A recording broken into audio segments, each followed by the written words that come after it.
We've been looking at getting a compost bin. You've been looking at getting it. I've been looking at getting a compost bin. I've just been looking at guns. That's what I usually do. And the one that I've seen the best reviews on that you have to do, that you have to do the least amount of work for to actually harvest the compost out of it and get the compost liquid is this HungryBin out of New Zealand. It's actually pretty heavy. Yeah, it's supposed to be pretty heavy duty plastic. Yeah, it's like a big brute garbage can. Look, the corners aren't flimsy. They're all reinforced here in the corners and everything. You see it okay? Yeah. Pretty good. Yeah. Doesn't flex at all. Like barely. So the design of this is... Am I not reading the directions? I don't know, you're probably not reading the directions. No. The design of it is like a funnel to funnel the worm castings down into the bottom pit area, I'm calling it. I need to go get my Allen keys. And all the reviews I read on this, they've been really good. It is fairly expensive. Mike surprised me with this. I was not expecting it. But they're about $300 and then an additional, I think like $20 for worms. But at peak capacity, once the worms get established, you can compost about 4 pounds of food a day. A lot of the reviewers of this have said. So I'm excited for that. So we have a lot of junk mail, we have a lot of yard scraps, we have a lot of vegetable scraps from the kitchen that are all going to go into this and be worm food. And then food for the garden. So I grabbed the metric because it came from Canada, New Zealand. Here, yes. New Zealand's a country. Yeah, but it came from... Huh? What? You said it came from Canada, New Zealand. No, I said it came from Canada or New Zealand. Oh. Like New Zealand, it's a country. Listen here, my spelling ain't so good, but I know where geometry and all that stuff is, you know. You can correct me on the geometry? They said.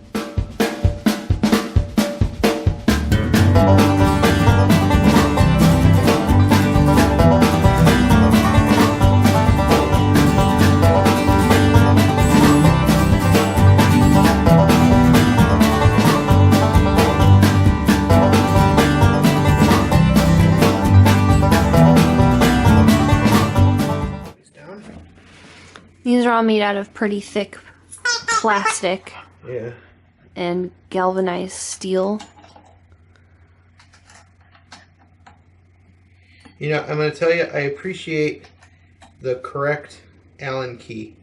And what I mean by that is sometimes, you know, when you get stuff and the Allen key is, or the tool is too small and you have to, like for instance this, I'd have to make small little adjustments. Well, this Allen key clears the wheel.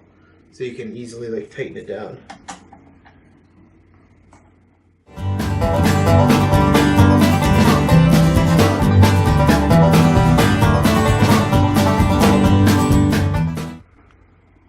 Alright, so we just tightened the wheels up. I think that took maybe 3 or 4 minutes. Just making sure they are even and tightening down the screws.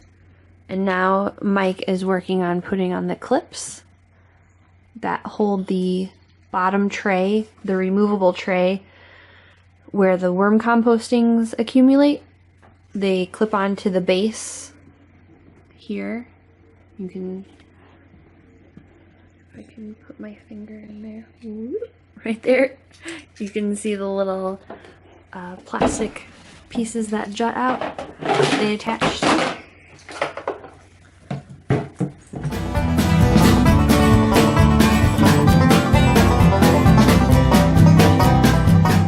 Here, so check this out. That's actually really easy. So there's little tabs right here, so it holds on the bottom too. So you just undo these 2 pieces, But what's nice is this It has like here, a catch. It catches it, so it doesn't like rip right out, and then you can just undo it.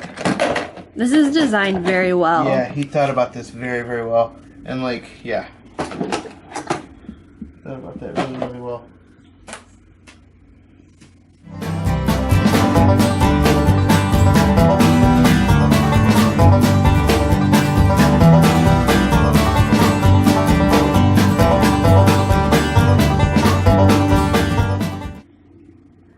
Okay, to show how much room there is inside of there, that's a 5-gallon bucket. And that can easily go 2 5-gallon buckets high.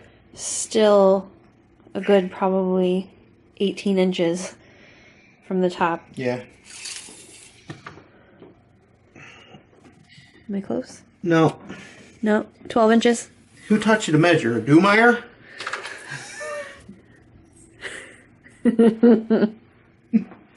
Yeah, 12 inches. But the inside of this is 20 3/4 inches. So 20 3/4 inches at the What's the top. depth? The depth, you can go with 24 inches. 26-ish, maybe 26 1/4 high. So greater than 2 feet. It's pretty Yeah, it's big. expansive for a composter. Well, I mean, This is for hardcore composting. Yeah, the top of, I mean, if you look at it, the top of this So is the size of like a waste Of a management trash can, yeah. trash can, yeah. And you have air vents in the top here. The lid sticks on. The other thing you could do too is if you have issues with, like, if a raccoon does try to get in, you can easily bungee cord. You can bungee cord from the bottom to the bottom here, and the coon is not going to get in. And it's easy, like the fact that it's square, it'll fit in a corner really easily instead of like a lot of your round stuff. And I like the fact that we don't have to rotate trays. Yeah, that's one of the I do not things want to rotate trays. I was looking for when I was searching for a composter is not having to rotate trays. Yeah. And not having to remove all the top compost to get to your worm castings on the bottom. Yeah. Because a lot of your homemade ones that are in the tubs that you make yourself, that's what you would have to do in order to harvest the actual worm compostings, is disrupt their ecosystem to pull out their dookie. Yeah, that's actually not a bad idea what you're talking about with doing the...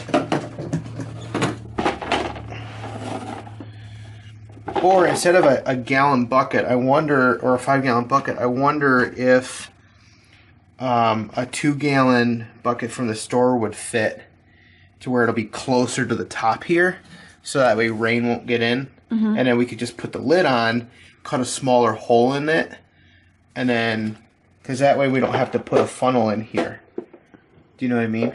Yeah. It'll just be trial and error. Yep. Yeah, but... Yeah, this is really nice. And then even this, there's tabs underneath here, so there's plenty of space between the bottom of this and your screen here. It's a very nice composter. Yeah. Good job, HungryBin creator.